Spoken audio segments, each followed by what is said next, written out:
বিয়ে বিয়ে ভাই রে ভাই, চারিদিকে এত বিয়ের ক্রেজ, ভগবান শুধু মনে হয় আমি বাকি আছি, বাকি সবার বুঝি হয়ে গেল। আমার সাদা মনে এতদিন ধরে একটাই প্রশ্ন চলছে, বিয়ে আমার হচ্ছে না মেনে নিচ্ছি, অ্যাটলিস্ট বিয়ের ইনভিটেশন তো আমি পাবো, সেটাও কেন পাচ্ছি না। তো ফাইনালি একটা ইনভিটেশন পেয়ে গেছি, আর সেখানে আমি যাবো না এটা হতেই পারে না। তো আমি যাচ্ছিলাম আজকে রিসেপশনে। কার রিসেপশন বলো তো? আমার সিনিয়রের রিসেপশন গাইস, তারও বিয়ে হয়ে গেল। কি করলাম আমি, সবার বিয়ে হয়ে যায়, সিনিয়র জুনিয়র সবার বিয়ে হয়ে যাচ্ছে। তো ফাইনালি তার রিসেপশনে পৌঁছে গেছিলাম, আর দেখো স্মৃতি থেকে কি মিষ্টি লাগছে না, আর তার পাশে আমাকে একটা খাম্বার মতন দাঁড়িয়ে আছি আমি। যাই হোক, নিজেকে আর কতটা ইনসাল্ট করতে পারি।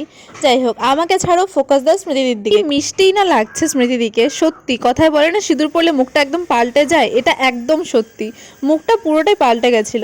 তো যাই হোক, আমরা চলে এসেছিলাম বিয়েতে, আর তখন বাজে মনে হয় অ্যারাউন্ড 10:30 11টা বা এরকমই কিছু একটা হবে।